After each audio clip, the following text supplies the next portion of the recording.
Where is the ball? Under the box? Next to the box? Let's learn prepositions in the easiest way. A preposition is a word that tells the position of something, like on, in, under, or behind. On means something is touching the top. Example, the ball is on the box. In means inside. Example, the ball is in the box. Under means below or beneath. The ball is under the box. Behind means at the back. The ball is behind the box. In front of means at the front. The ball is in front of the box.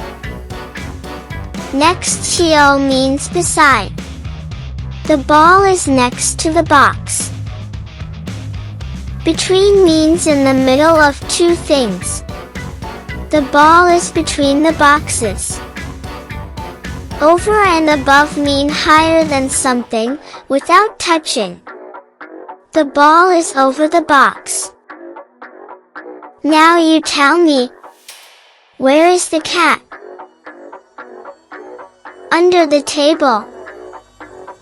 Where is the cup? On the book. Where is the bird? Above the tree. Great job! Today you learned the most useful prepositions. You can practice by looking around your room.